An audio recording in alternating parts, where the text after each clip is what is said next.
Woke up this morning with light in my eyes, and then realized it was still dark outside. It was a light coming down from the sky. I don't know who or why. Must be those strangers that come every night. Those saucer-shaped lights put people uptight. Leave blue-green footprints that glow in the dark. I hope they get home alright. Hey, Mr. Spaceman, won't you please take me along? I won't do anything wrong. Hey, Mr. Spaceman, won't you please take me along for a ride? Welcome to Coast AM. Tonight we've got Ambrose Andriano. Did I say that correctly? Yeah. Ambrose Andriano coming at us from deep inside of a hollow mountain in central Pennsylvania. Ambrose, would you like to introduce yourself? Okay, yeah, sure. So like you said, I'm Ambrose. The people who listen to this are probably going to already know me from Twitter, but I'm an Eastern Orthodox Christian. I'm known for my writings on Origin of Alexandria. I have that on my academia page. I've made patristics websites, done a patristics podcast on Ancient Faith Radio, was interviewed on Father Tom Soroka's podcast, Ancient Faith Today Live, interviewed about Origin there. I was interviewed about Universalism. And I actually reached out to you after listening to that and saying, hey, Ambrose, would you like to come on and do a more in-depth discussion on forums? And you said, no, I want to talk about aliens. Yeah, I figured this is something that most people don't know anything about and would be more useful for education purposes. So I figured that, and I haven't really talked in depth about this for months now since I started investigating it. So, and you're working on a whole book-length treatment of the question of extraterrestrials, UFOs, yes, etc. Yep. I am currently 397 pages into it with 1,000 footnotes. One of the reasons why we wanted to have Ambrose on is because there's been a continual drip of UFO news and UFO alien extraterrestrial stories in the media. A lot of people, including myself, really have no background in any of this. I've never, apart from actually listening to Coast AM, when I was like a kid driving around in cornfields, I've never really been very interested in extraterrestrials or aliens or UFOs. And I was really taken aback when Obama and Biden and, now we're getting comments from Adam Schiff and all kinds of characters. And I sort of took it to be one more step on this sort of process of hypernormalization or kind of, I suspected some kind of psychological operation coming from the government, but I didn't really know what it was. I didn't really know what to make of it. And so Ambrose reached out to me and sent me the draft introduction to his book. And in his book, he really outlines key questions that the current discussion about extraterrestrials poses for us. So if you want to just, intro your intro, Ambrose, I think that might be useful for the listener. I'll kind of just explain the layout of my book, the way I have it right now. So, basically, I have the introduction that I sent to you.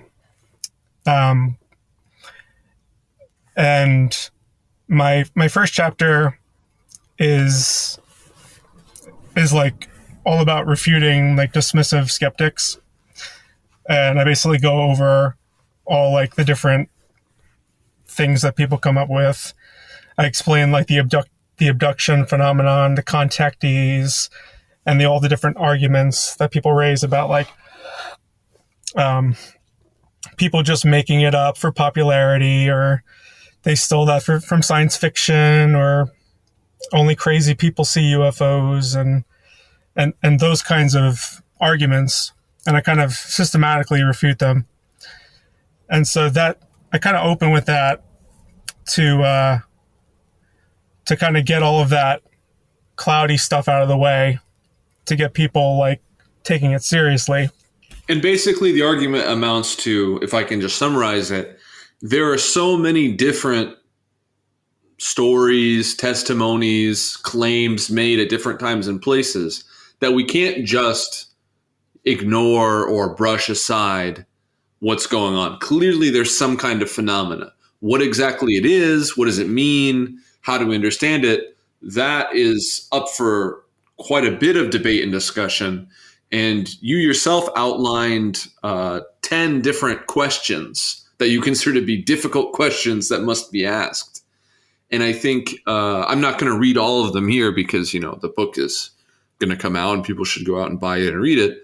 But I think the fundamental question is, I would say that I think it's number 5 from your introduction.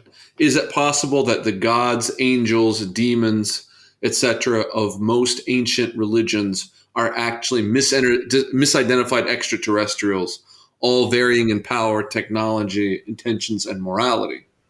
Yep. And I would also ask that question in the reverse, which would be, are these extraterrestrials other forms of supernatural beings? Like, is this a collective hallucination of different beings? Are these beings spiritual beings that are being misidentified as material beings from another planet?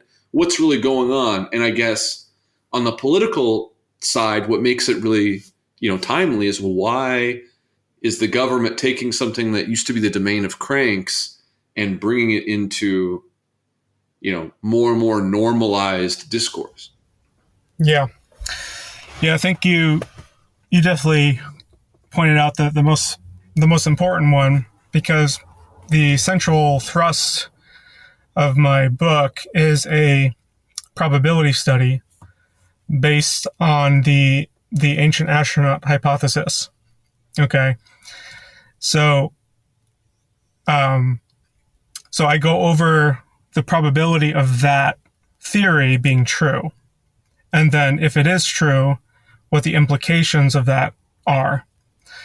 And what is the ancient astronaut hypothesis? Okay, so that is that's the idea that in our historical past, there were extraterrestrials that came here to Earth, lived among mankind, and basically started a lot of civilizations. And they were more advanced, like technologically, and they taught humanity things. So essentially, that the theory is that, like Genesis 6, First Enoch, this scenario, the fallen angels, blah blah blah, that they were extraterrestrial visitors from elsewhere.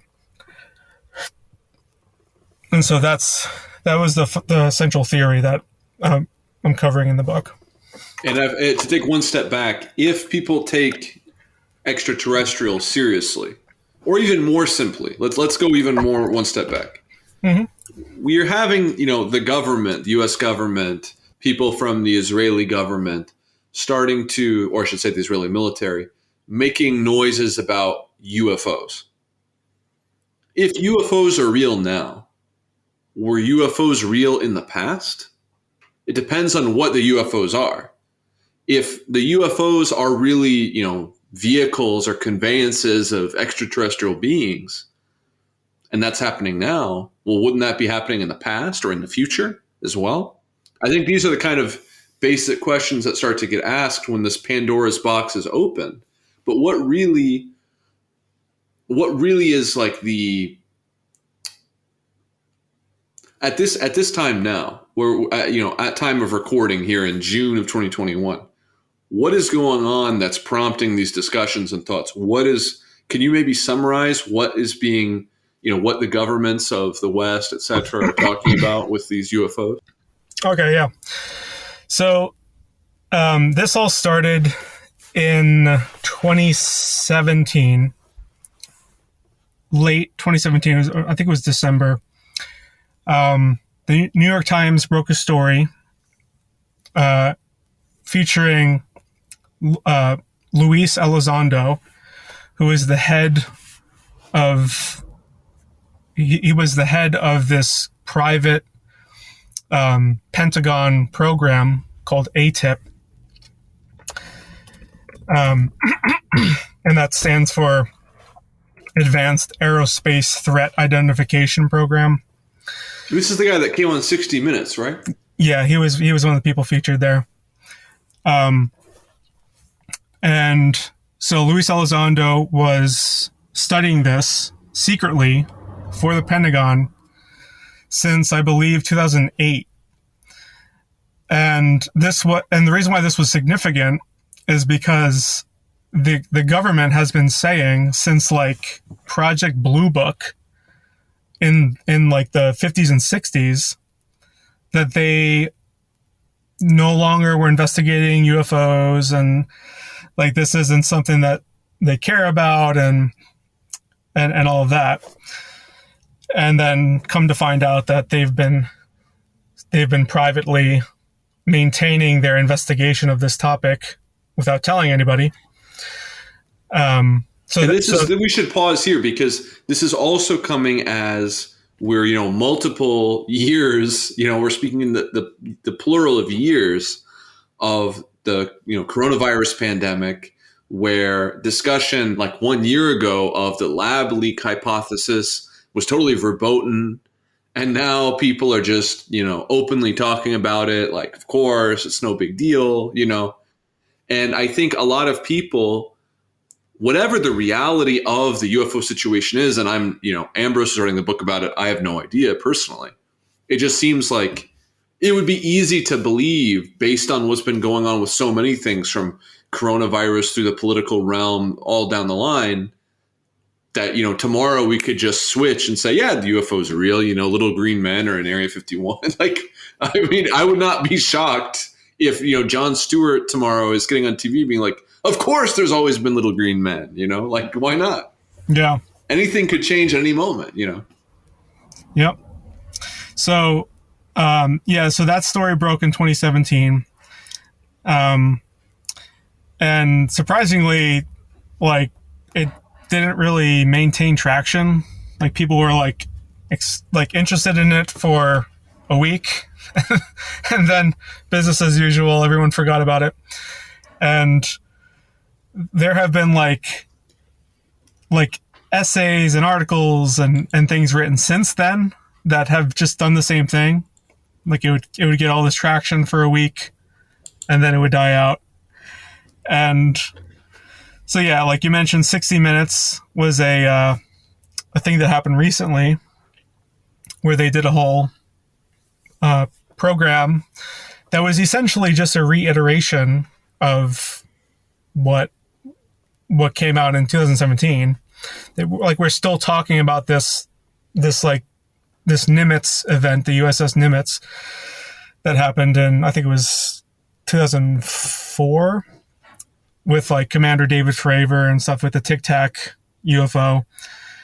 We're still talking about this one case, and there's a lot of cases. I mean, the 60 Minutes interview was pretty intense where they're talking to this fighter pilot who's based at like Virginia Beach. And he's like, I'm seeing these things every day for years. Yep. And I, as somebody that is kind of skeptical by nature, I looked at that and I was like, what kind of, nootropics are they shoving into this guy? If he's seeing these things every day for years. Yeah. Like that is a lot of, and not just that, but in restricted airspace. So illegally. Yeah, I guess there's some kind of zone around the Virginia Beach coastline that is restricted airspace. And so the question, I think I just saw something pop up somebody sent me a text today with hey, did you see this? And there's something about Congress, or what's going on with this whole national security inquiry into UFOs?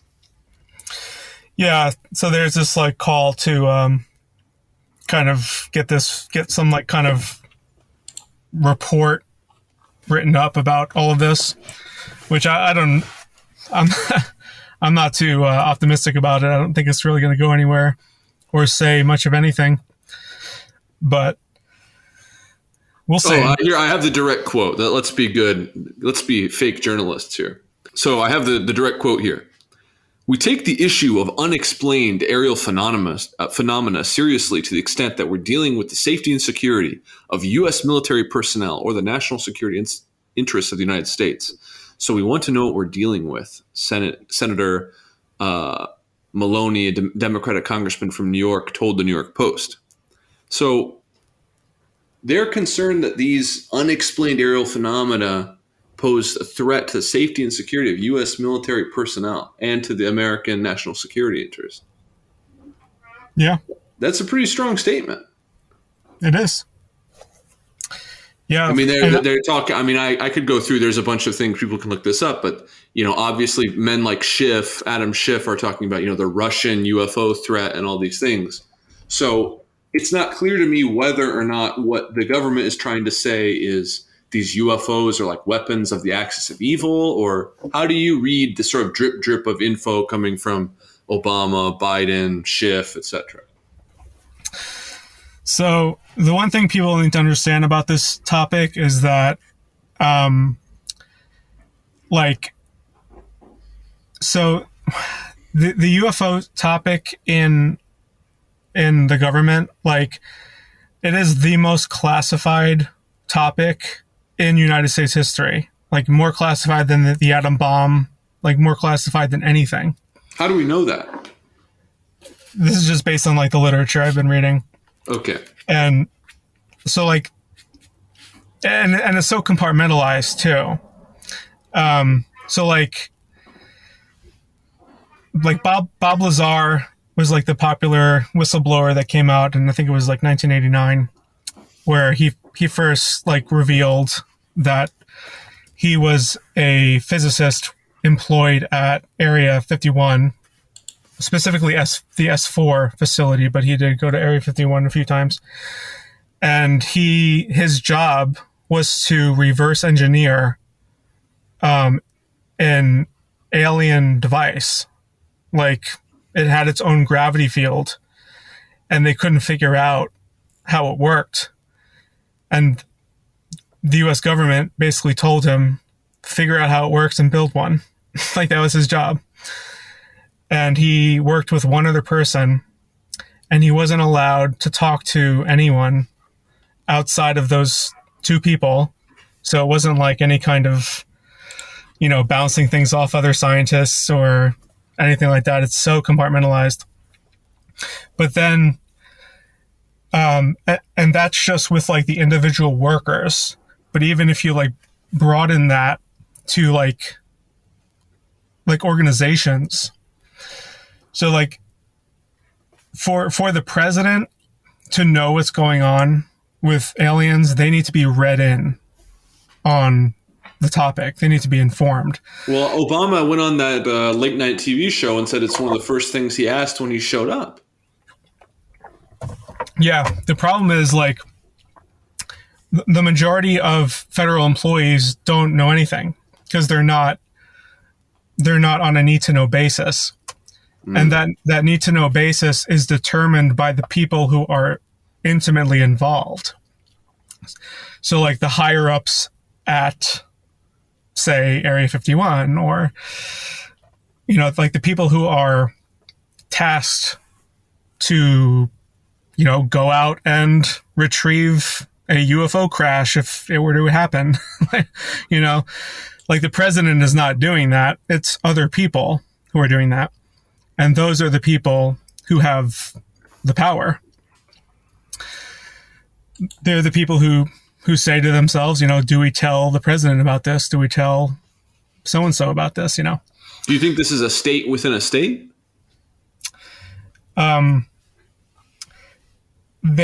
So And by this, I mean like the whole, the Area 51 or the people intimately involved with this alleged research. So this all goes back to what's known in like UFO lore as the MJ-12 organization, or Majority 12. And this is kind of like a mythology, because it's such an elusive group. But the lore goes supposedly that President Dwight Eisenhower created a group of 12 individuals that were specifically tailored to be the ones like in charge of all of this. So like MJ-12 became this like all essentially a shadow government. And how would this be different than like the Manhattan Project? The Manhattan Project was much earlier. That was with the atom bomb. Mm-hmm. But how would it be structured differently? Because I could imagine somebody saying, well, to investigate, you don't need the same scale and amount of infrastructure as you need to actually create a weapon. Just to investigate phenomena, it could be a relatively small group of people. Yeah, but it's not just investigating. It's also like planning and like just controlling information, because you don't want the public to know this stuff. Like you don't want this info to get out. So this group, and this is all happening at this, like, I'll put it this way. There's a reason why Roswell happened in 1947. And then almost immediately after, the Air Force is created, the CIA is created, and so on and so forth, all these, alphabet agencies. So like something is happening. There's like a causal relationship there. And there is evidence showing even the progression of like how the government dealt with this topic. Because in 1945, there was a crash in Trinity, New Mexico. And there was a spacecraft that was discovered by an 8-year-old and a 10-year-old. And this is called like the Remy Baca and Jose Padilla case that actually Jacques Vallée just recently published a book with Paula Harris called Trinity that just came out like last month. And it was about this case in particular.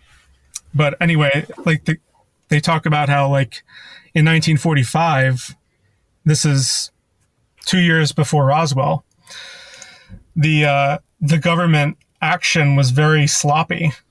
Like just like some guys came, they threw a tarp over it, put it on a flatbed truck and everything. Like nothing was like secretive. But then over time, like the process started getting more refined, more secretive. And it was actually the 1945 case that started this whole like telling everybody that it was a the crash balloon or the kites and all those ridiculous explanations. So we have to take one pause here to say that what you're talking about is the backstory of the way that, for example, the United States government has related to the topic of UFOs, right, extraterrestrials, etc. And there are several allegations. So we've gone through the allegation of Bob Lazar that he was involved in reverse engineering alien technology. We're talking about this allegation of this Majestic 12 and the Roswell incident. And none of this is per se established. Like the Majestic 12 isn't like COINTELPRO, for example. It's not something that we, it's established, public fact that it existed and occurred, or is it? Right. This was all like done behind the scenes. Like this is all nobody really know. Like we, I can't just go on the news and talk about the Majestic 12 and not have somebody fact check me. Yeah, it's not like public knowledge because it intentionally designed to like operate behind the scenes so nobody would know. Yeah. It's like the CIA. The CIA, we all know it exists. Right. But we don't know CIA operations until things are declassified years and years later. And that's kind of what's about to happen, is it not? We're going to have some declassification. Can you explain exactly what that means? Or the implications of it, or just the outline of what it would be? When something's declassified? Or what's about to occur? Because I know that they're about to unveil some stuff, but I'm not, 100% sure how to explain it. Well, that's a mystery to me. I don't know what they're going to. Oh, so we don't even have we don't even have a theory about what they're going to say. No, I don't know. Okay, so we have this big something might be said soon. Yeah. But where would you say, we have this concept of this sort of the shadowy programs within the secret police of the United States that clearly try to do various things within the internal politics of the country. I mean, we can go through, I think most people that listen to this would know what COINTELPRO is. That's why I brought it up, or the Manhattan Project. But where would you say, is there anything really solid that you can point to? What's the first really solid, demonstrable UFO related facet of this? So there's two facets to this. There's the whistleblowers and the leaks and that kind of thing, where we could call it like unofficial knowledge, and then there's the public face, like the Pentagon, officially declaring blah blah blah. Because officially, as far as I understand, Roswell, it was a balloon. There is no Majestic 12. There's none of this. What's going on is that there's some kind of weird, maybe it's a drone technology, maybe it's some kind of surveillance technology, and that's what they're, but there seems to be a developing public story. So maybe we could trace the contours of the public and the allegations here. So the problem is that, so the reason why there's this dissonance is because the public official explanations and accounts have been lies. So, and like the explanations have been so ridiculous and or dismissive, like a bunch of military people don't need to quarantine an area and go around telling everybody things were just a balloon. If things were just a balloon, like if it was that like minuscule of a thing that occurred, you don't need, like a swath of military guarding a kite, so it's just like the public was treated like idiots, and which they may be. They may be. We seem pretty idiotic in general, so I'm not putting it past the public. Yeah, but so the central dilemma is that the very institution that we want answers from are potentially the one who does not want this to be revealed, right? So, like, if the Pentagon is the one hiding the data because they don't want it to leak, obviously they're not going to validate it, right? Well, then why are they validating it now? That's the kind of piece of the puzzle that has got me misunderstanding, because like when I was growing up, basically it's easy. There's the official story, and then there's the conspiracy theories, right? And you can tune into Coast to Coast and hear all about grays and I made love to an alien or whatever, right? And now it's kind of the two are starting to overlap. Yeah. And I don't really know what to make of that overlap. So this is one of those. So this is what I've been able to piece together. Okay, this is my theory. So early on, when this stuff happened, extraterrestrials were discovered. They existed. in the 40s, the 50s, like this was real. But they didn't want the public to know about this because it was too shocking. They didn't want to cause mass hysteria. They didn't want to undermine all of the world's religions and faiths and all of that. So there is this existential kind of fear of this information getting out. So early on, there was this iron fist kind of methodology that slowly kind of opened over time, that they got more lenient with the information as time went on, because they wanted to kind of have a more of a trickle, more of like a faucet trickle approach rather than like a tidal wave of information, And this is basically because if the grays or whatever are real, if there really are extraterrestrials, then this would pose a major problem to, say, religion or to culture. And I mean, we've seen, I grew up in the 1990s, and even then, the Scopes monkey trial was a distant memory, but, creation and evolution, just Darwinism, was still raging. Yeah. And a lot of people today don't accept, Darwinian evolution.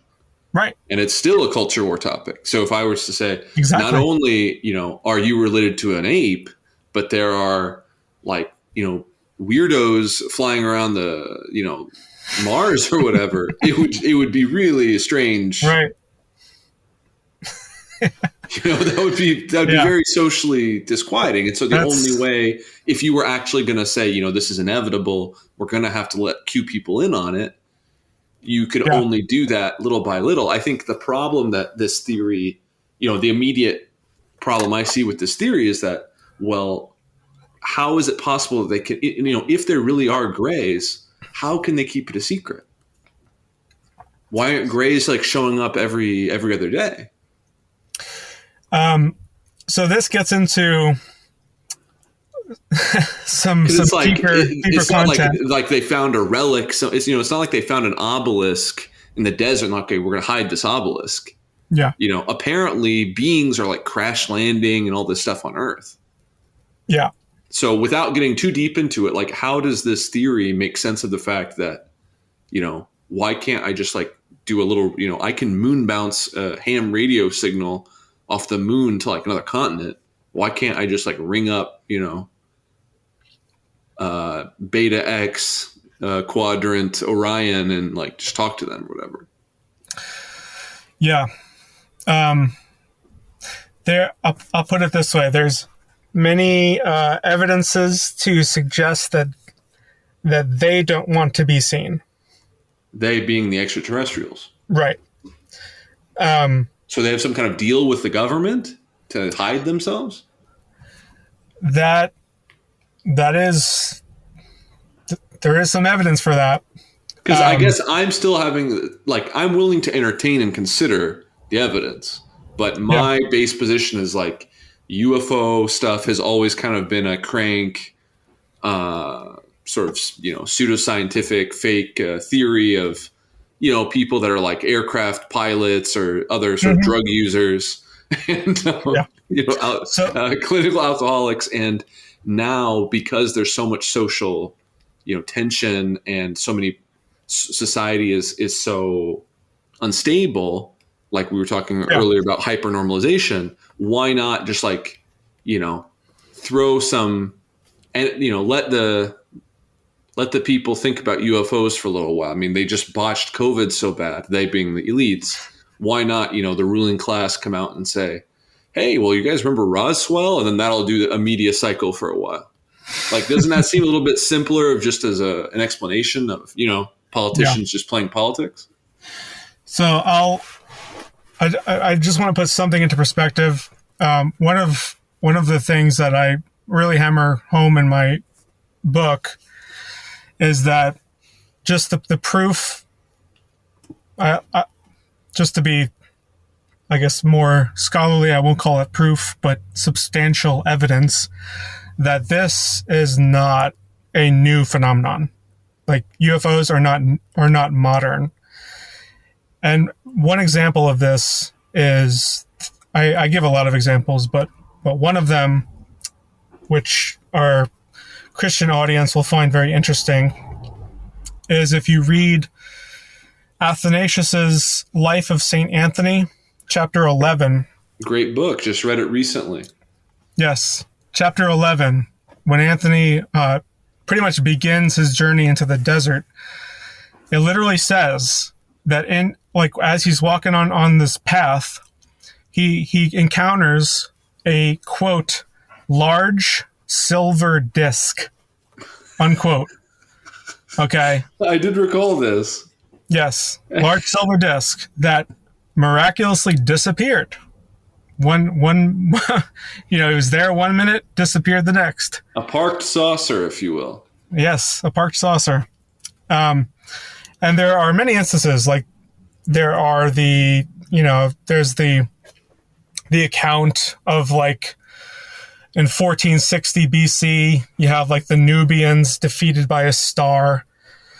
Then you have like all of these accounts of flying shields. Like, so you would go back to this ancient astronauts thesis and be like, because this is such a long-standing tradition of people having, or not a tradition, but there are so many examples of this historically that yes.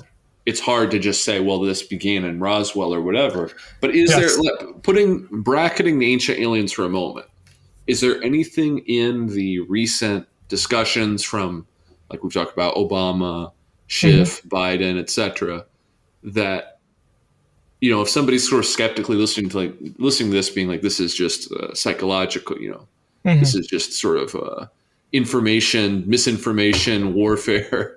Like, what is there anything in the contemporary period that you would say to somebody with that kind of perspective? So you mentioned about like what is the example of the evidence showing that the aliens themselves don't want to be seen, right? I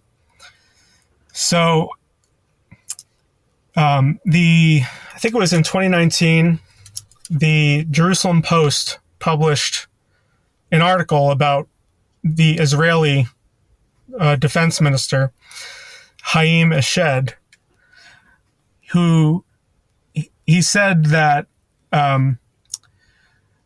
that the United States was that the United States has a treaty with the extraterrestrials, that there is a galactic federation, that there is a base on the moon and on Mars of like human and extraterrestrial interaction, and that Trump knows about it.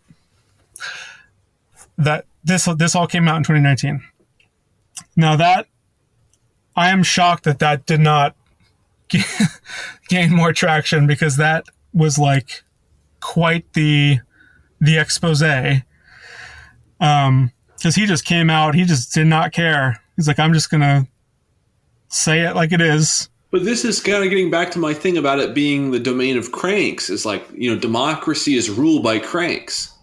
So, like John Boehner is like a famous wino. Like, who knows, anybody that's in politics, they get out and it's like, are you going down for sex crime? Are you going down for, cocaine use? Like, there's nothing, just to be really blunt, like, this sounds like something out of Star Trek. And it does. That's what, But his position is why you should take it seriously. Like, if you can't take an Israeli defense leader as something to take seriously, then what can you take seriously? I mean, that's the problem. Like, that is something that is, I don't know what it would take except for the little green man actually, coming on, like talking to me IRL. And even then we have this issue of, you're just going to say it's a hallucination or whatever. Yeah. And we have this whole situation where, special effects, CGI, what's the term I'm looking for? The deep fakes. Like, I think it would be easy for people to literally like for some, Biden to go on TV and be like, let me introduce you to our new overlords, and people just wouldn't believe it. Right. But I might not believe it. I'm kind of like that kind of person, to be honest. Yeah. But we can't be overcritical either. Like, because like we need to have some kind of like epistemological standard. Yeah. To where like if like these people, these authority figures come out and they're all saying the same thing, then like they have greater access than we do. So I almost feel the opposite way, if I'm just being honest with my gut reaction. Like when they all come out and say like, you need to get vaccinated right now, I'm not an anti-vax person at all. Like it's just I have this gut reaction in me, which is like, I don't believe you, because I have such low faith in the ruling class. Basically, Right. Like we could say, like eating Brussels sprouts is good for you, and I'd be like, I don't know, like you can't. But this, like I said before, this works against the epistemology of it. Like, if you can't trust an Israeli defense minister, why trust the Pentagon? Yeah. Why trust anyone? Mm-hmm. So like, there needs to be some kind of like authority. Like how would you rule it or rule it out? I guess. Like, what would it take for you to? Because I think that you really do believe in the extraterrestrials. Yeah, I think the evidence suggests that. So what would it take for you to be like, no, this is fake? There would have to be no corroborating evidence. None at all. There would have to be more evidence against it. Like if we came out and said, like, actually what these are drones and you know what I mean, or something like that. Like you'd have to. Yeah, if the drone theory explained all of the data, then I would believe the drone theory. But I don't believe the drone theory because it doesn't explain all the data. Mm-hmm. And the data for you includes like the ancient astronaut stuff. It includes historical data, theological data, like anecdotal data, radar data, like even just the basic, like a drone doesn't travel 13,000 miles an hour. And it can't hover in place for 4 hours. Why not? Because drones don't do that. Like there is no known drone that can do that. Mm-hmm. So if a drone were to be, if we had public information that there are these types of, man-made vehicles, whatever we want to call them, that do all these things, you'd be like, okay, I guess it does work. Yeah. Well, then it becomes a means of trying to distinguish between what is potentially our craft and so it's all based on what the evidence suggests based on the data. And I guess if I'll give you a second to do this, so let's flip it around. So I asked you, okay, what would it take for you to not believe? What do you think, like based on what you think and believe and have studied and all these things, what is the trajectory? Like if the Galactic Federation stuff is real, which you buy that, right? Yeah. Okay, so if all that stuff is real, what's next? I think so. So here's the thing: there are in this world there are multiple extraterrestrial groups, multiple races. There's different agendas. So you think there are different factions of extraterrestrials? Yeah. So the treaty that Haim Eshed was alluding to is what's known as the 1954 Greada Treaty. And in this treaty, the story goes, this was under Dwight Eisenhower, that there was a meeting with the extraterrestrials at Wright-Patterson Air Force Base in Ohio. And there were a bunch of line items to the treaty, but one of them was that the the extraterrestrials did not want to be revealed. So they had to keep them a secret. That was part of the treaty. And another part of the treaty was that there was going to be underground bases built for the extraterrestrials. They're called DUMBs, D-U-M-B, Deep Underground Military Base. And this was kind of one of the whistleblowers to this was a guy named Phil Schneider, who was one of the architects for these bases. And these kind of bases is what you would assume would be the sort of thing that would withstand like a nuclear, thermonuclear war. Well, this would be like your Area 51 base. Like this is because Area 51. That's also kind of sorry to cut you off, but that's also kind of Sure. the context of the whole debate about whether or not this stuff is real is like, I've heard people talk about this as there's actual real, whether it's thermonuclear or surveillance or other kinds of weapons or military technology, that kind of research needs to be, covert. It needs to be secret. And the promotion of the UFO, ET, conspiracy theory stuff is a kind of cloud of confusion, a sort of haze that covers this real research so that people intentionally promote UFOs or whatever through this sort of drip of thing to cover this deeper, actually more usually malicious. I mean, I think we can all agree thermonuclear weapons are a blight and a curse upon the face of the earth. And it's kind of about any weapon. but it's like this sort of deep evil, you know what I mean? Yeah. So it's like maybe I mean I've heard basically people in just casual conversations say like, yeah, I think it makes sense that the Democrats or the government of the U.S. would come out and start talking about UFOs because of the Great Reset or some other theory that they have. Yeah. So that's, I would say, half true. Yes, the government does use UFOs to hide their projects. Stephen Greer talks a lot about this. He has a lot of stuff on like government black projects and all this. I think he's a bit naive. He thinks all ETs are good, but we're gonna get back to the ET factionalism later. Yeah. So the kind of hiding thing, I think that's real, but I don't think the government hiding under the pretext of UFOs means that UFOs are like can't ever be extraterrestrial. I think they are the original ones are UFOs, and they seized upon that opportunity to then follow suit and hide underneath that umbrella.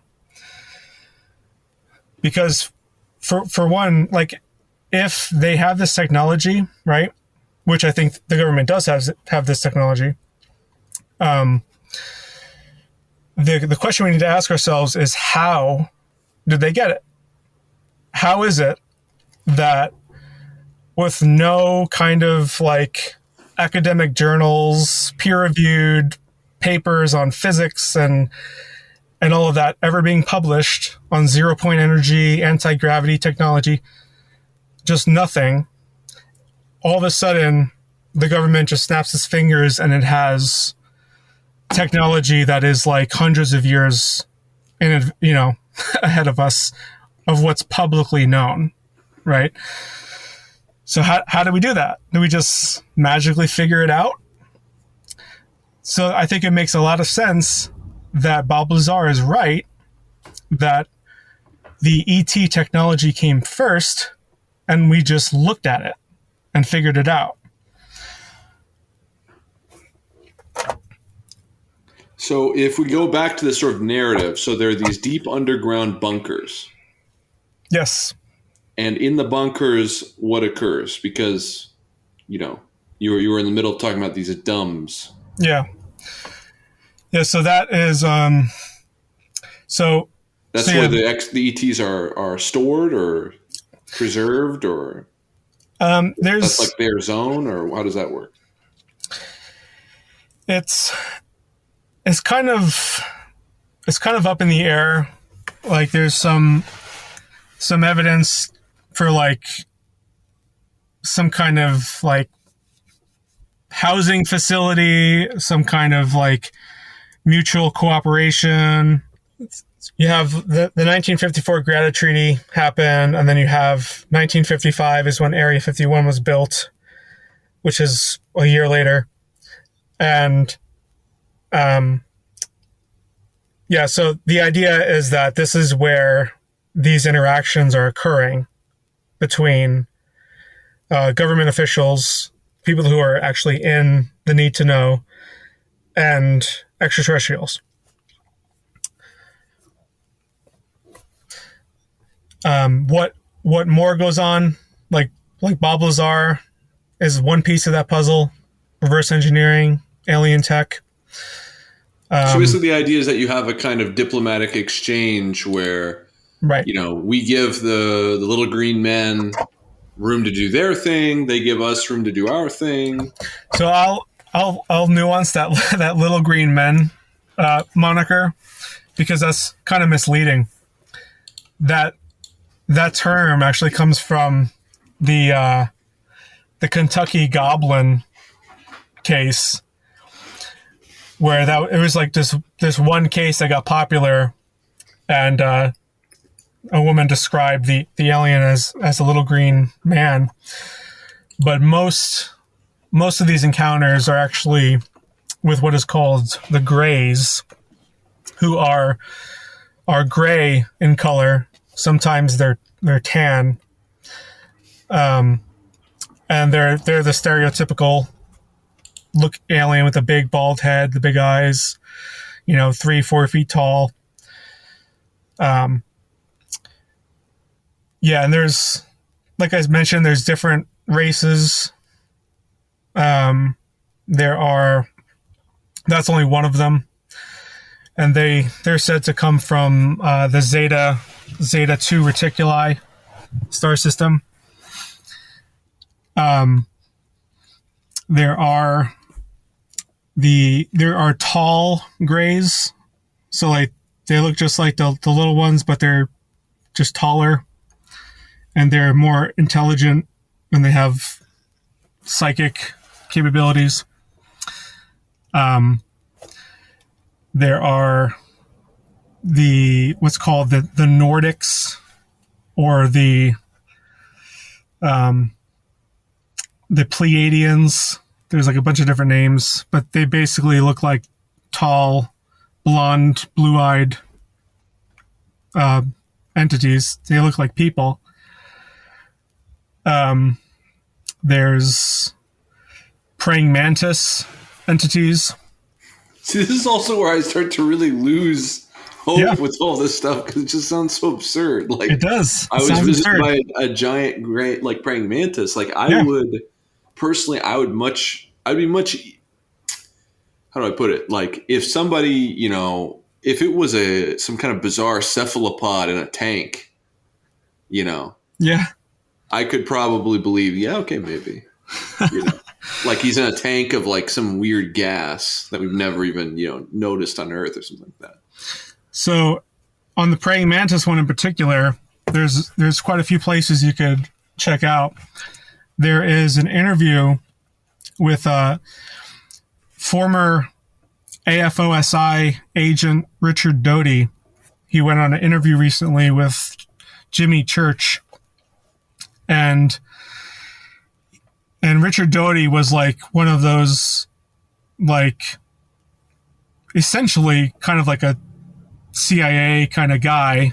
He wasn't CIA, he was Air Force, but the AFOSI division had agents that would be in the know. Like, he worked at Area 51. So Richard Doty talks about an incident that occurred decades ago at Area 51, where a 7-foot tall praying mantis alien escaped escaped the facility. Okay, so there's a 7-foot tall praying mantis that Yes. got free. It got free, and then it got shot by like a local hunter, like a deer hunter. So where is it now? So in his story, he says that because Richard Doty was one of the people like sent out on this investigation or whatever, and so he was his job was to kind of like tell everyone in the area like who would possibly like find this to he would be telling people that like, hey, there's this really dangerous criminal that escaped, and kind of like avoid this area. We're going to be sending people out to go get him, to kind of like get people's expectations, but also not tell them that a 7-foot tall praying mantis is on the loose. So they get on the scene, and you have like the sheriff is there and the guy who shot him, and the mantis starts decomposing almost immediately and giving off these like really potent fumes, and so they had to bury it immediately. And then later they went back and like retrieved the body, and the rest is history. Nobody knows what happened next. So let's. There's so many details here, and it's hard not to get lost in the weeds. So the idea is that there are these beings here as a part of some kind of joint research operation. But you said there's multiple factions. So do all of the factions participate in the treaty, or how does that work? According to the lore, only one of the races participated in the treaty. Like it was specifically with the Greys from Zeta 2 Reticuli. And yeah, so in certain of the works, they're called the Dow. D-O-W is like the name. That's how you say it. Okay. Yeah, so it was really just with them, and then the treaty went haywire. And what happened with the treaty? One of the line items was that they were allowed to abduct a certain number of cattle and people for testing. Okay. For, examination and whatever. And they just ended up just doing whatever they wanted. It just... But what was it? Like, this is where like the sort of theories, like I could be easily convinced that something really did crash land and there was a cover up. Mm-hmm. But the thing is, like, are these beings like advanced or not? If they're advanced, why are they making treaties? I just don't understand that. Like, what can we do against them? Like, why wouldn't they just come and like, hey, we have the technology, you don't. You serve us now. Yeah, that gets into a whole different topic that is really only going to be helpful for people who already believe. All right, we'll shelve it. We'll shelve that question. ETs are real. I mean, let me take one step back. What do you make of like the they live type depiction of this? They live like the movie. Yeah, because that's basically how I've always. Okay, so there's this famous film called They Live, which is it's like one of the best movies about America, where this guy shows up. I think he shows up in like Los Angeles, and over the course of the film, he comes to obtain certain glasses. And these glasses reveal the world around him, and it reveals that the world is ruled by these like terrible I think they're like reptilians, or they're just like horrible aliens, right? Horrible extraterrestrials. And he, tries to fight against their tyranny and domination. Yeah. And I've always kind of read interest in this as being a kind of misplaced like class struggle, or maybe having to do with like weird, anti-Semitism, or, symptomatic of something else. Or at best, a kind of like folkloric understanding of the way the world works, with all the secrecy, with the rise of military industrial complex, et cetera, et cetera. And why wouldn't, when we look at these questions about these phenomena or whatever, it's so vast and it's so broad. What has changed now? I guess is maybe a way of putting it. It's like, where are we now? What has changed now? If you're talking to somebody that looks at it that way, what is the reason to rethink your position on extraterrestrials? I think there is a there has been a change in the people and just society at large. I think people are more open to the idea now, and that was part of the plan from the beginning. I think part of that trickle strategy, because there's a lot of ideas thrown around about how like there was like this intimate relationship between disclosing aliens and like pop culture media in like movies and video games and all of that, like Star Wars, Star Trek, and even something like They Live and all of that, like just that kind of in a way like unconsciously desensitizes the population to the idea that it could be real. That's the idea. And so now we're just desensitized. I mean, like after a year of COVID, why not just do it? Basically, that's the explanation. Is that it is real. It's not actually convenient for the government to do it, but they don't see a better time, so go for it. Yeah, I mean, it seems like it's a mixture of that. Because they don't seem capable of like running an economy or preventing a pandemic or prosecuting wars. So it's kind of hard for me to see them maintaining a long-term strategy around. Yeah, they're good at killing people, though. I suppose that's true. They're good at that. Yeah, so there's the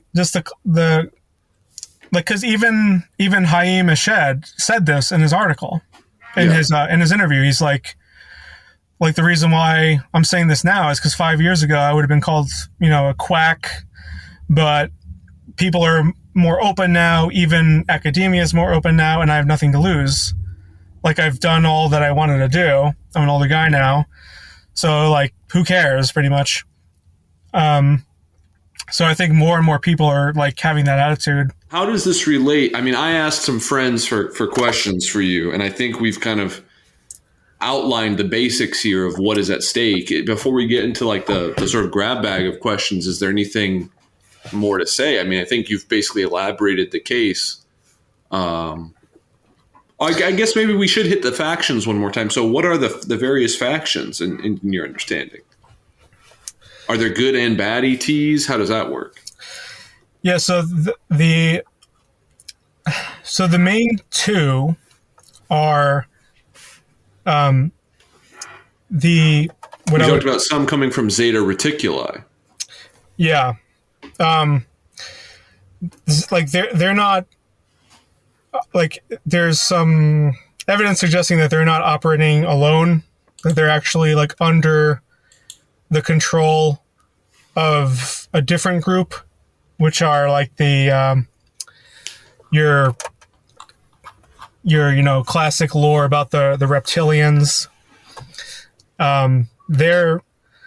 So you have these two factions. You have you talked about the Federation at one point. So there's this the Galactic Federation, which I think might be the same as what's called the Confederation of Planets in service of the one creator. They could be different, but there could also be the same. I haven't figured that out yet. But anyway, that's like think of like a United Nations. Yeah, this is the Star Trek aliens. Yeah, this is your good guys, the United Nations of this solar system. Okay. And then there's the bad guys. That's your Orion Empire. Think of your Darth Vader Emperor people. Those are the bad guys from Orion.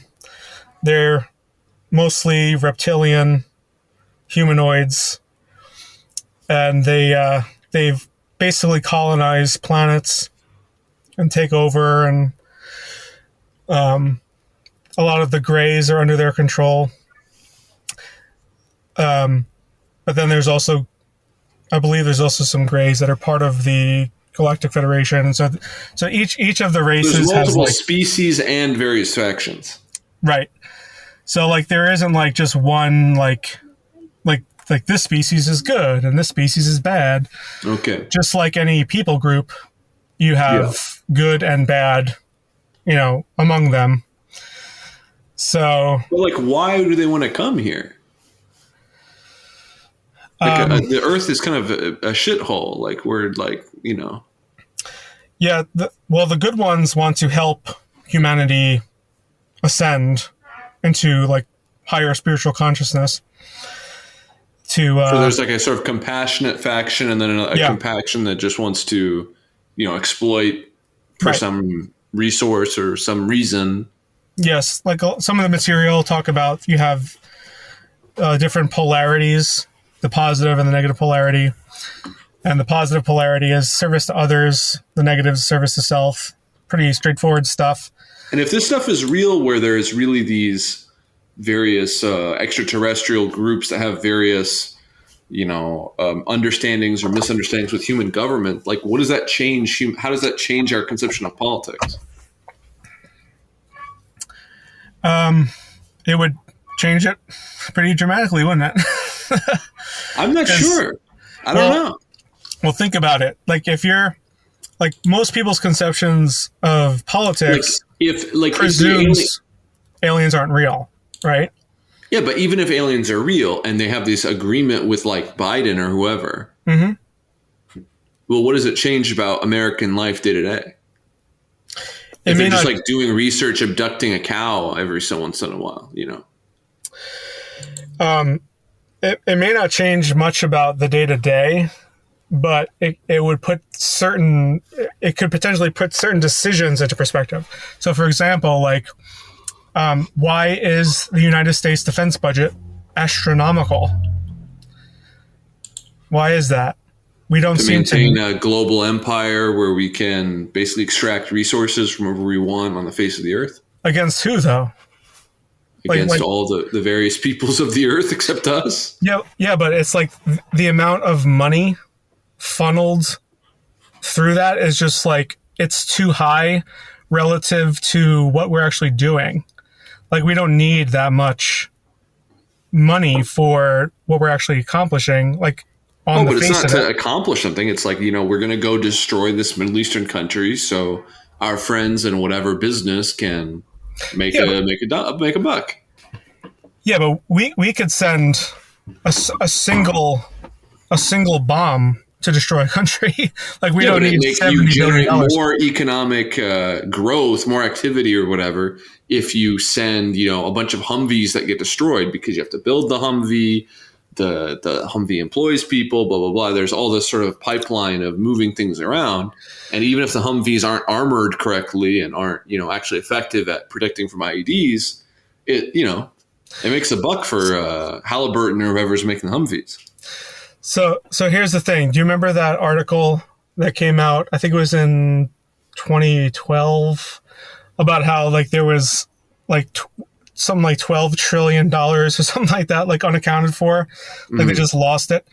Mm-hmm. So here's what this could shed light on. Like that money is being funneled to build these underground bases and these bases on the moon and bases on Mars that nobody knows about. Like, it's not just being lost, it's being spent in private ways in these black projects. So that's kind of one area where... But don't you see the issue here? Because this is actually a big difference. If American military spending is to do some kind of intergalactic defense against aliens, you tracking with me? If that's the case, then it's not this sort of more like Marxist sounding interpretation I gave a moment ago. What do you mean?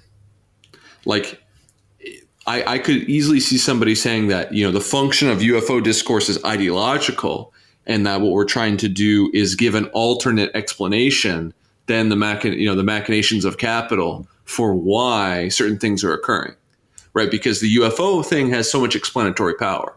If the Orion Federation or Empire or whatever is threatening the Earth, then we can justify a huge military buildup, right? So maybe the reason why the government is dripping ET stuff is because, the war on terror is kind of like coming, that's not necessarily enough. They want to make a domestic war on terror with this whole January 6th thing. And now, well, we really need to ratchet up the whole surveillance state. Now, coronavirus, that's not enough. You are under threat from ETs. And the only way to, Uncle Sam can protect you from the ETs is such and such and such. Yeah. I agree with that. So, but don't you, that's like a contradiction of what you just said. You said they really are doing it for real reasons of defense. Yeah, it's both. So you think it can be both? Yeah. Okay. Yeah, I think there are people in the government who are literally threatened by ETs. Now, what would you say to somebody, and now we're going to get more into like the spookier of my own worldview, which is like, I've always kind of just considered all these sort of phenomena to be like misidentified supernatural activity, so that people talk about, UFOs or little green men or whatever, because we're in such a thoroughly materialistic, we have such a thoroughgoing materialistic worldview that people could literally see a demon and believe it's an alien. Yeah, it goes the other way too. Right, but what would you say to somebody that's like, actually, these beings don't really exist, it's just demonic activity, or it's supernatural, bodiless powers that people have sort of visions of, and then they read that out to be some kind of, race of actual, like, denizens of the Mars or whatever. Yeah, well, I mean, like, the demon explanation is a non-answer. Like, saying it's a demon doesn't mean anything other than the fact it's malevolent, right?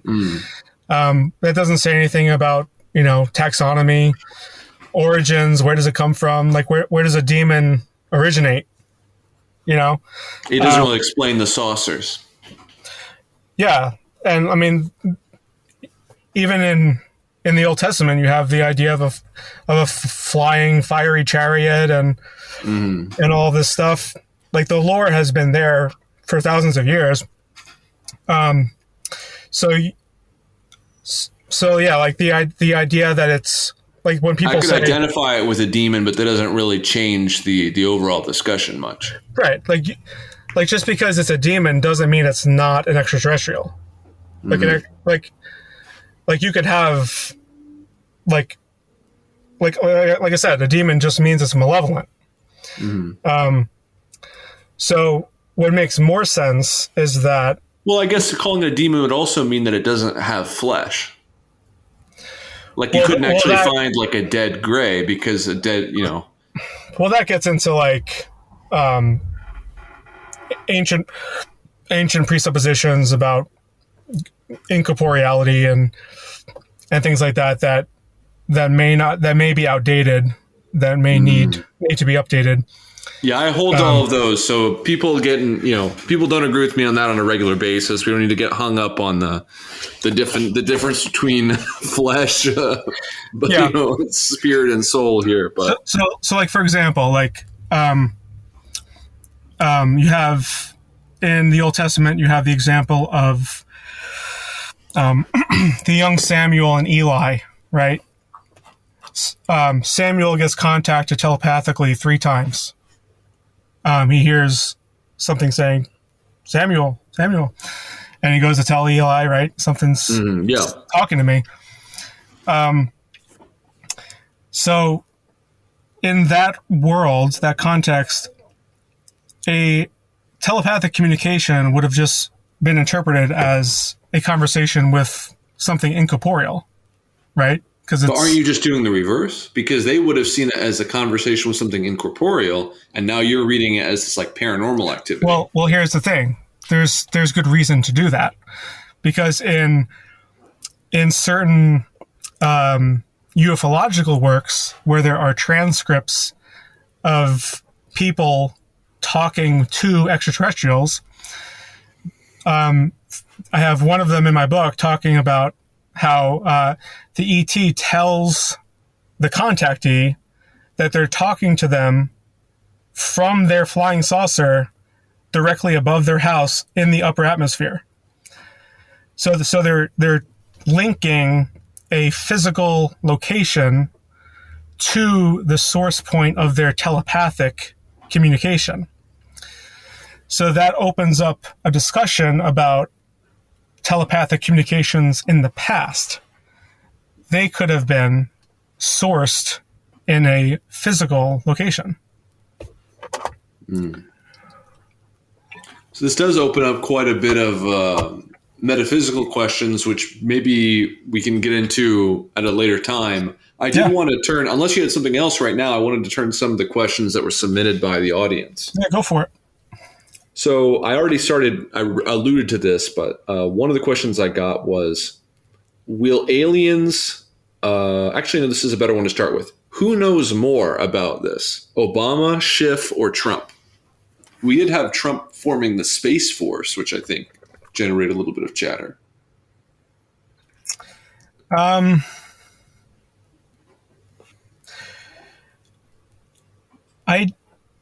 don't know. I'm kind of skeptical at how much presidents know. I don't really think they're informed, to be honest. Who would know the most?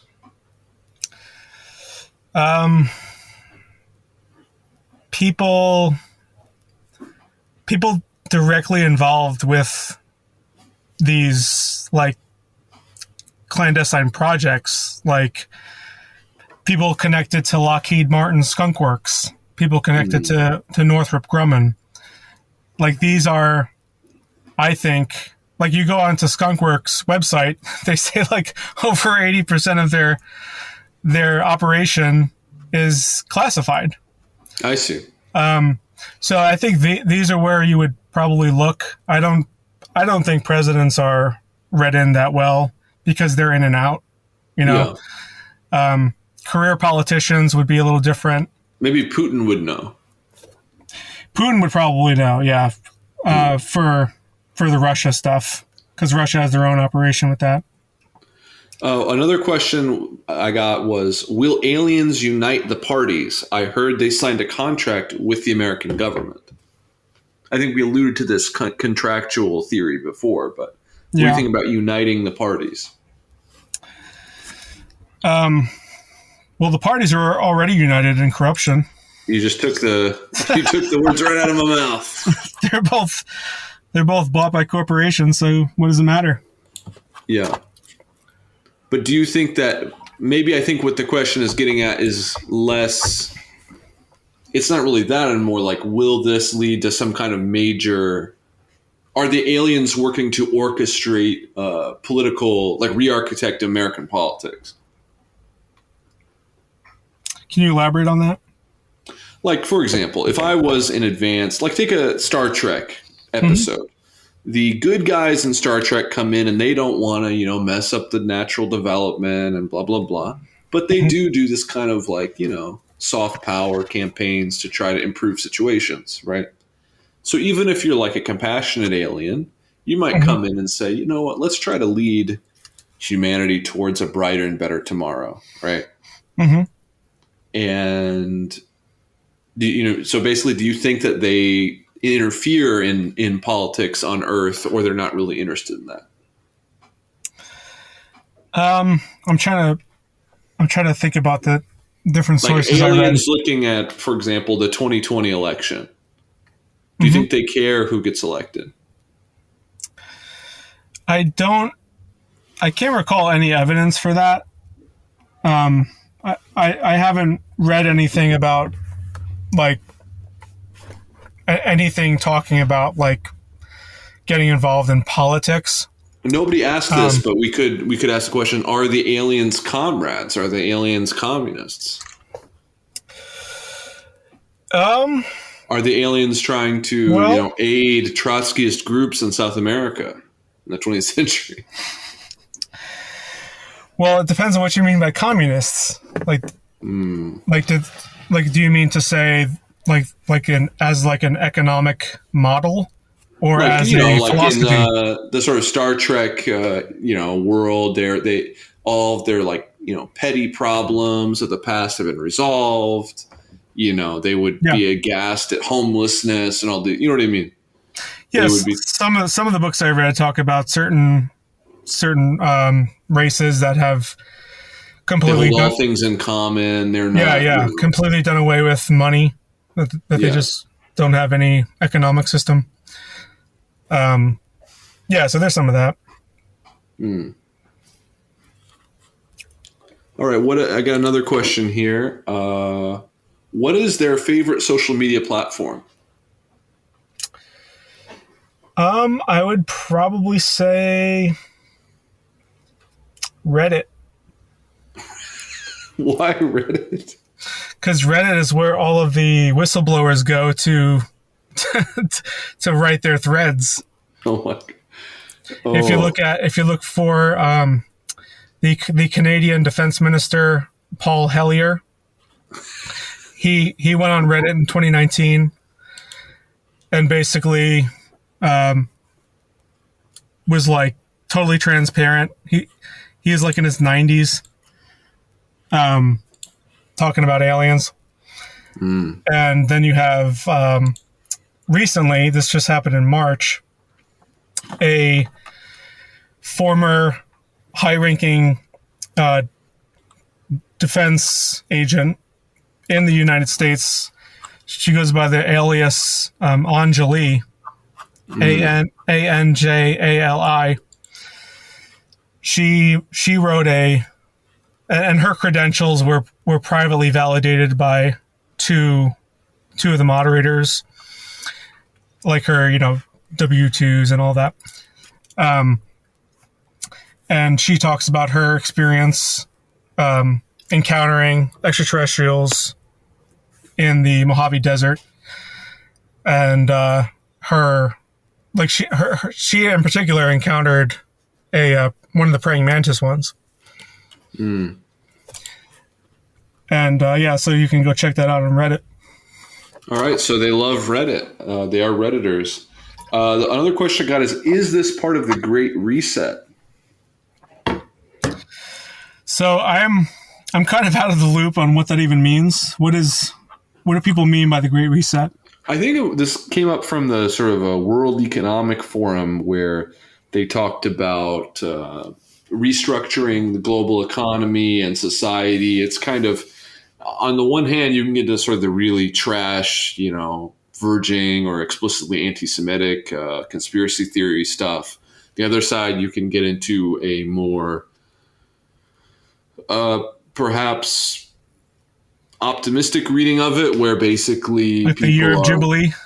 Not the year of Jubilee, but more like the Great Reset is this idea of, okay, well, the current phase of, the capitalism or whatever, late capitalism, whatever you want to periodize now is kind of it's in crisis. There need to be some kind of structural reforms. And so this idea of like stakeholder democracy, where, instead of just mega corporations running everything, we should have a more balanced, broader sort of social compact, et cetera, et cetera.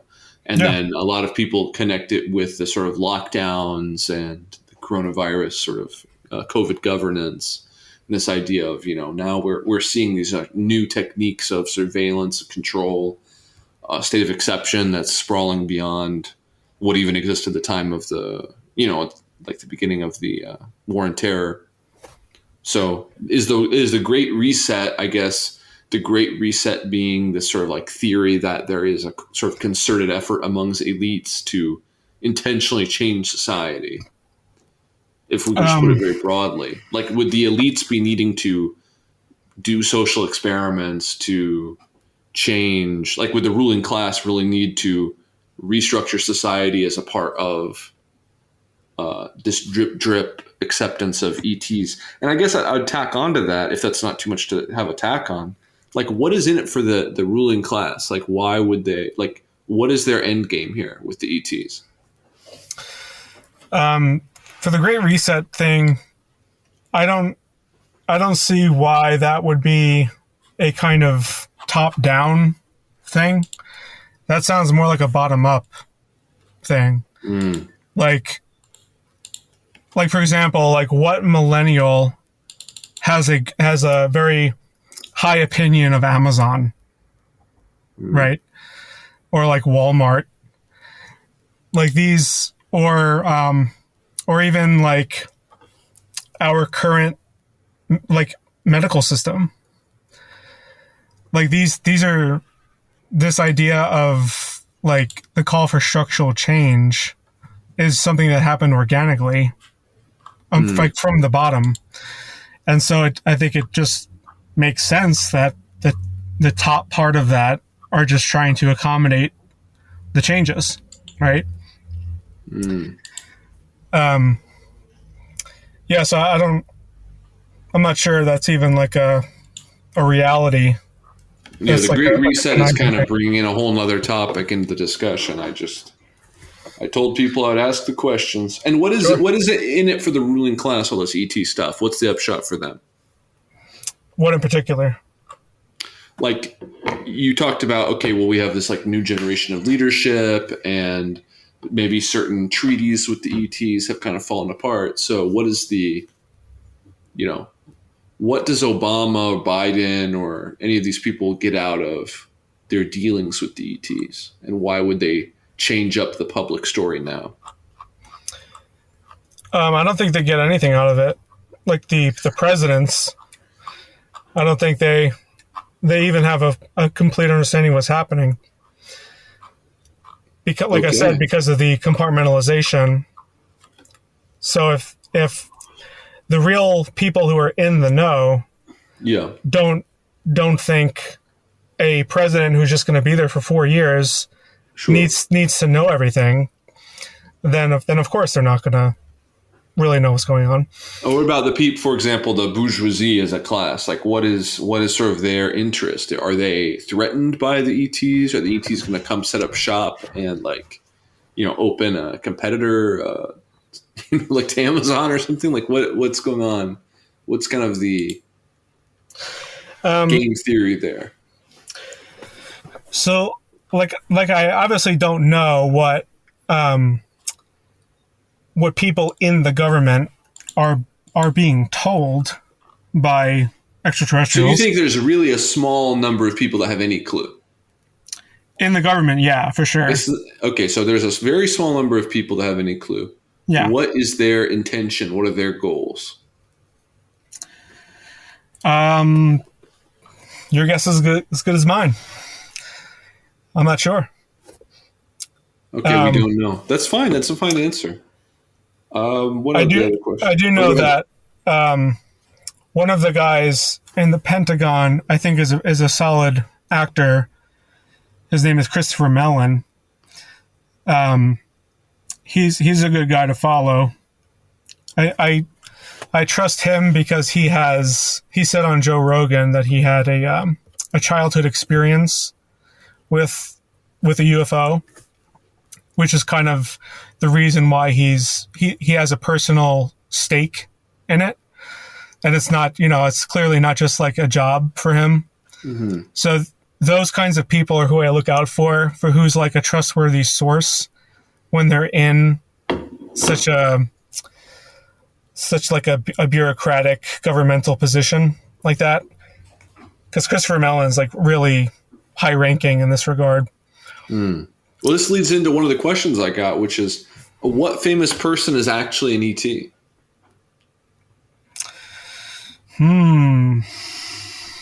That's a good question.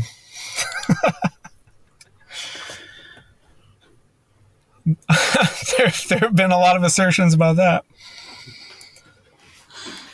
See, this is where the whole thing, I'm not going to lie to you. I'm totally willing to entertain it. I think it's very interesting. But this is where once you start getting the details, to me personally, it starts to really come apart. Yeah, I mean, well, that in particular, like, you start like naming names and saying they're disguised reptilians. Well, like Emperor Justinian, I think you would say was an ET. Maybe he was. But yeah, like those kinds of accusations are obviously always going to be unsubstantiated. So they kind of like.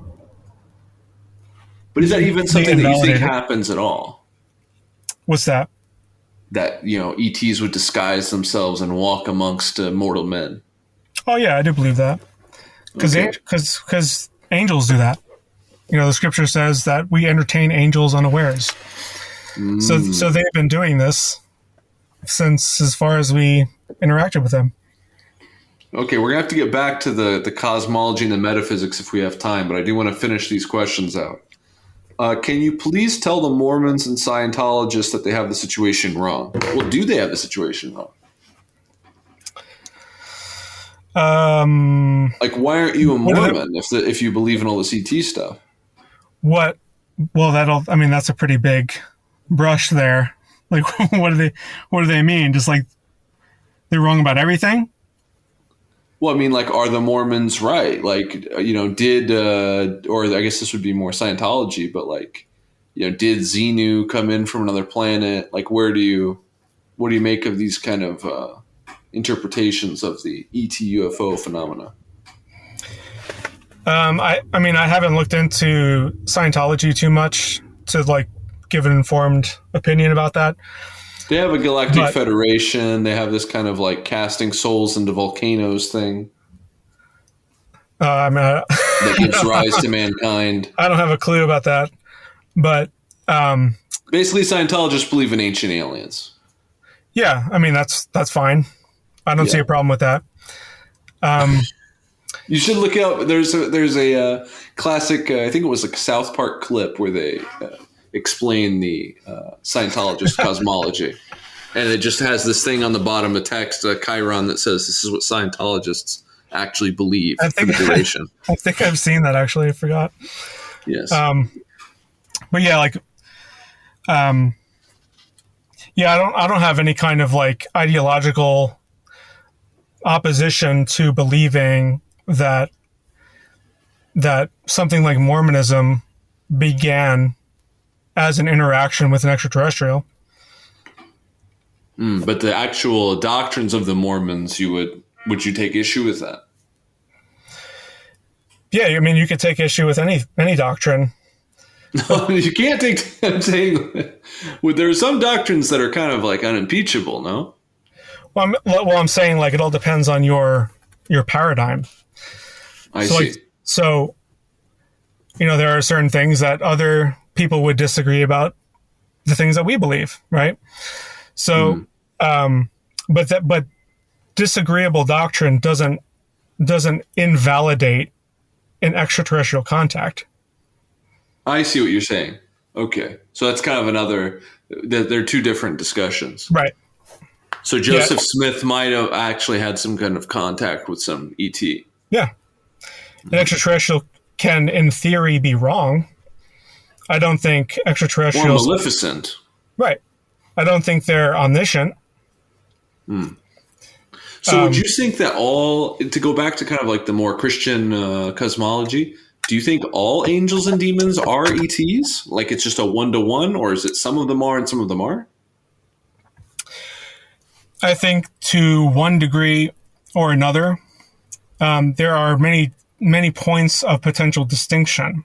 So, for example, you could have.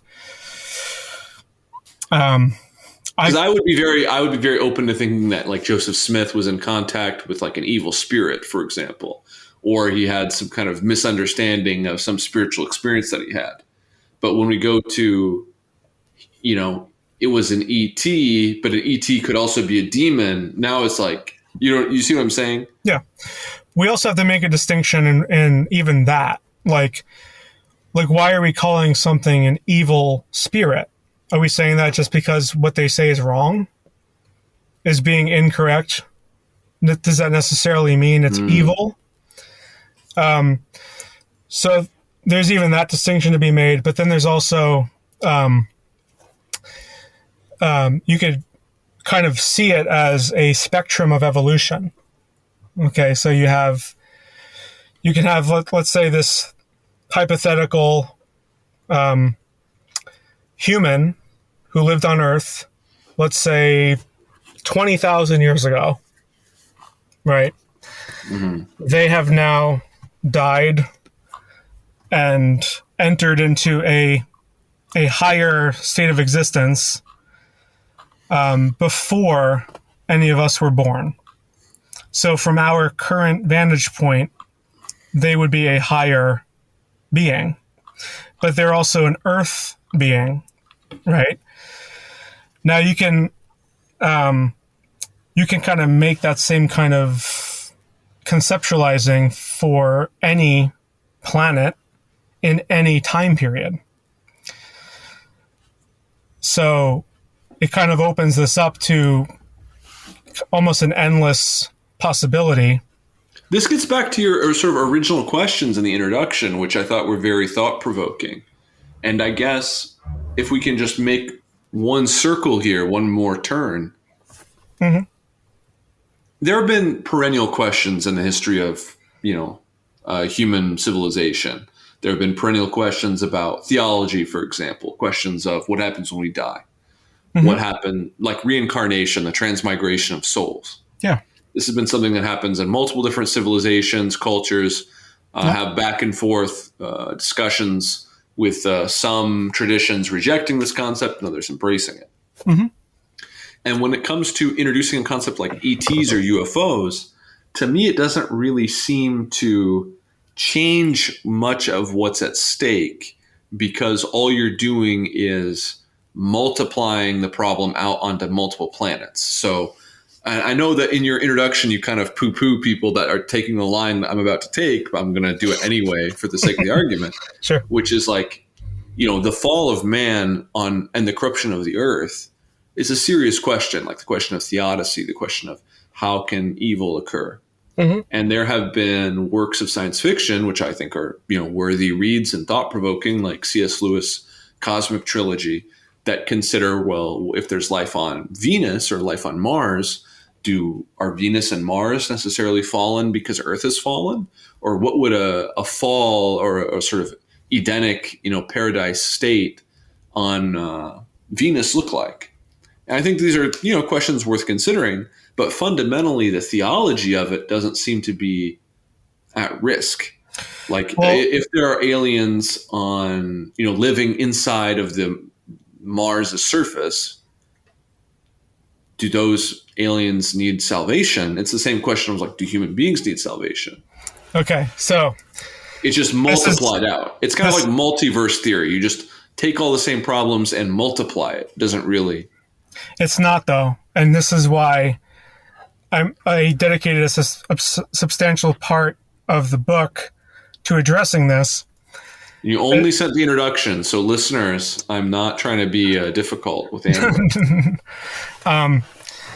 So, why is this potentially a problem for our beliefs, right? This is the question. Mm-hmm. Most Christian commentary on this subject is essentially what you just said. That kind of like, this is what I call like the optimist view of status quo apologetics. is the way I frame it. So the optimist view is that that ETs come and really nothing, they don't threaten anything about what we believe, and we just kind of widen our circle and we just accept them and just baptize them. It might really change what we believe, like in the cosmic trilogy. I'm using this as an example because this is an example of a very Christian, and I think actually a rigorous or intense look at, what it would mean to, consider, like, because basically for the listeners, the cosmic trilogy is a sort of adult science fiction written by C.S. Lewis, who is more famous for his children's books of fantasy. And what happens is, at one point in the story, for example, a human being goes to Venus, which is unfallen. That's continually in the Edenic state. But the arrival of human beings on Venus threatens that Edenic state. Well, here's the thing, though. So, but all I'm saying is, by pointing to this, is saying that it kind of flips on our head a lot of the stereotypes that we have about aliens coming to Earth and all this sort of thing, and what it means. Like, it could be possible that there's real difference in the universe, right? That there's real difference out there. It's not just widening the circle, but it doesn't really change like the relation of man and woman, or the relation of human beings to the Earth, or of human beings to God. I don't necessarily know that the arrival of little green men would change those questions fundamentally. It might challenge them or complicate them, but it's not just a matter of, oh, we got a gray here, we better dunk him. So what you just said about, are they fallen, right? Now, C.S. Lewis wrote a 1958 essay for the Christian Herald titled "Will We Lose God in Outer Space?" Okay. Now, in this essay, he talks over what you just said, that it is essentially wrong to assume that extraterrestrials would be fallen, right? Now, that is that's a good argument. However, what Christians have not done is really get to the root presuppositions. Because when you say, are they fallen, you're presupposing certain things about the Old Testament. And so, for example, like the ideas of like being in Adam, and the Old Testament being a depiction of Adam, the first man, with the one true God, creator of all things, and the reason for sin being because he, disobeyed God, and all of this. All of these are presuppositions. And Christian commentators have always just assumed that those things are true, right? So here's the thing. What if an extraterrestrial came, or multiple ones, different kinds? They all have greater access to history than we do, right? Some of them may be time travelers. Some of them may have, let's call it a holographic device that you can literally watch on a screen any moment in time in your past, right? Let's just hypothetically, let's say these technologies exist.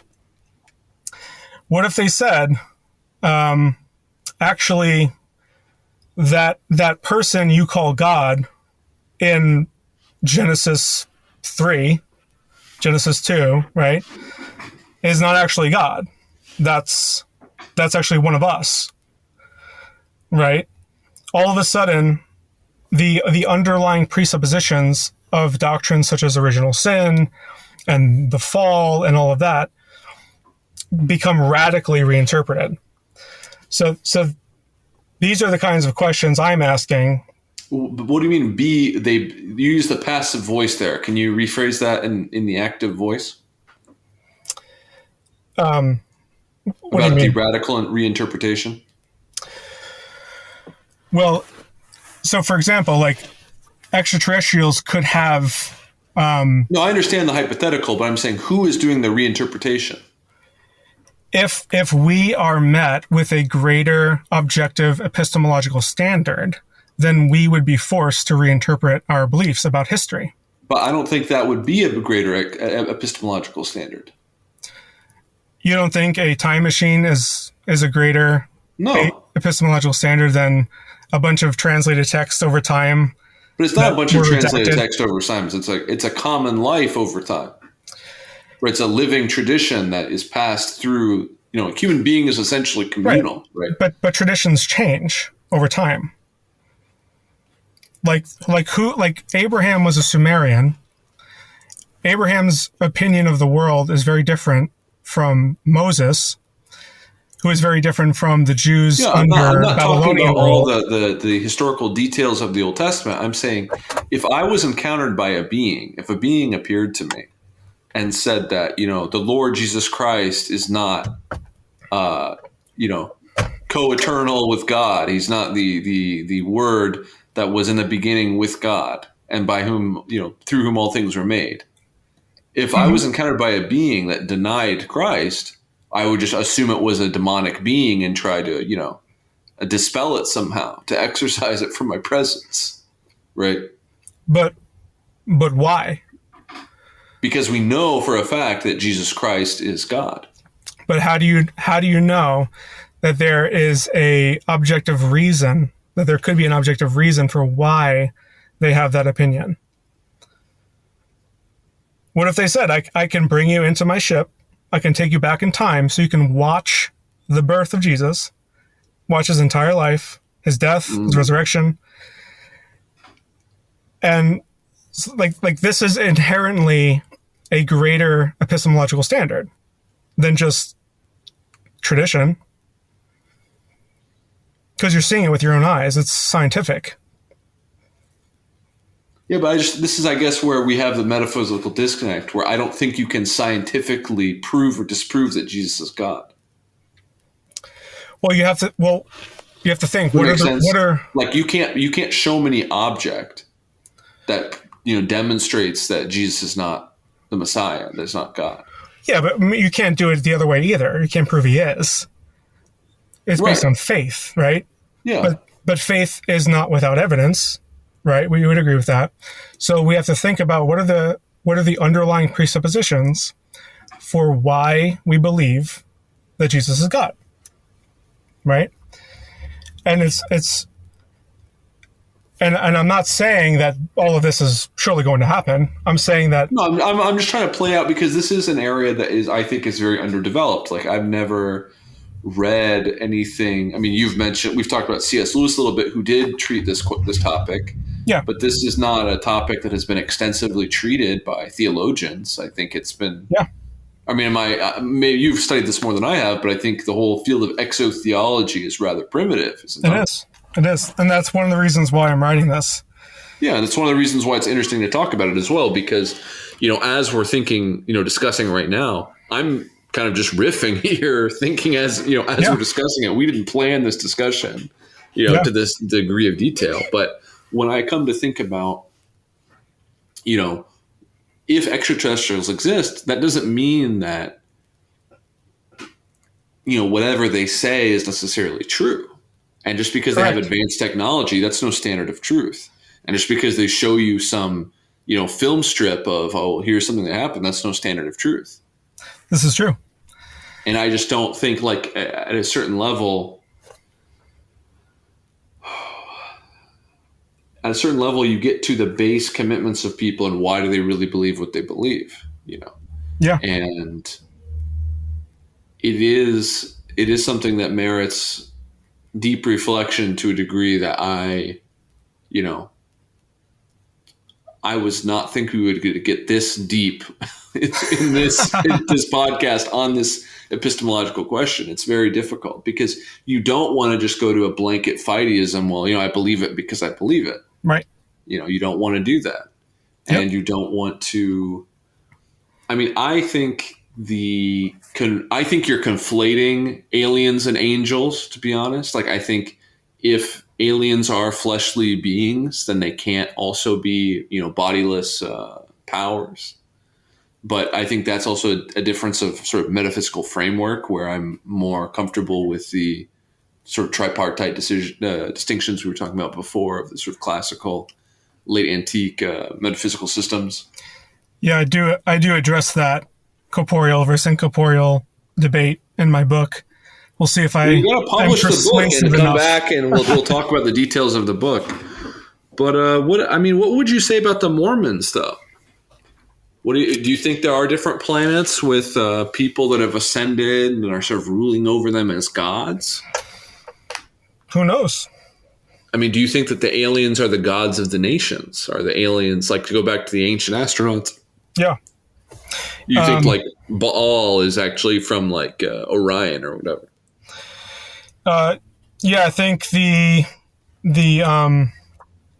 account of like Genesis 6, First Enoch, the Book of the Giants, and the Dead Sea Scrolls, and the Mesopotamian tales of the Anunnaki, and all of that. I think that's all like a kind of collective memory of true events that took place physically on Earth in our distant past.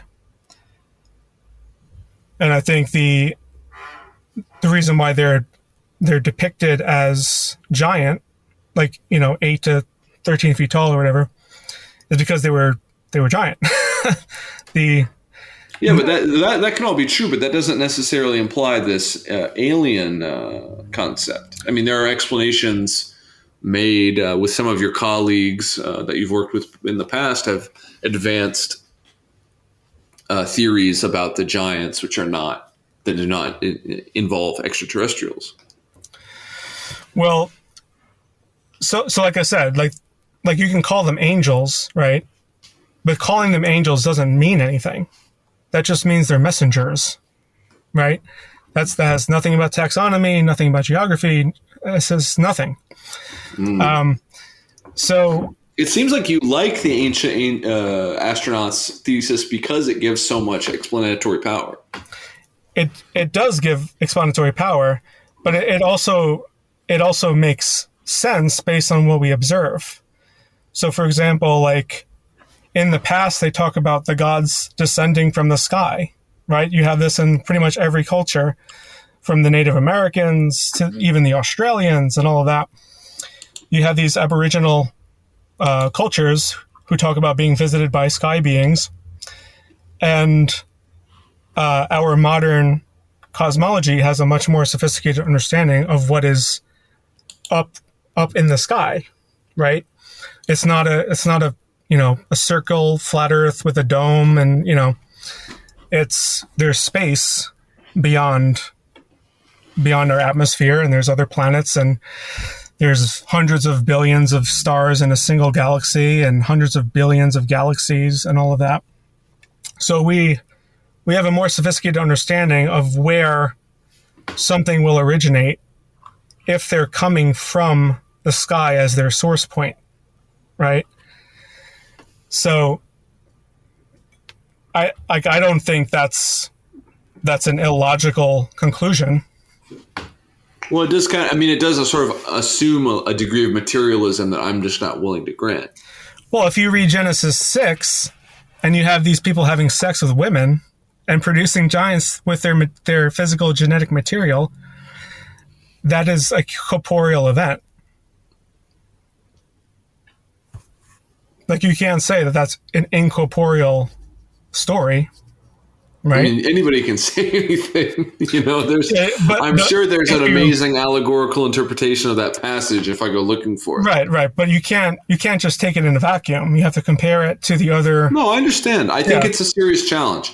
I'm not ready. Like, obviously, your book is not published. When it is published, I'll read it, and maybe we can have you back on to discuss some of these points in detail, because obviously you've been doing this research and compiling the book. When do you think it will come out? When is it coming? When is it going to be published? Oh, I don't know. I still feel like I have so much to do. Like I said, I have 1,000 footnotes, but I have a lot of bare bones sections and stuff. It's probably about like I don't know, maybe 73% done. Do you have a publisher? No, not yet.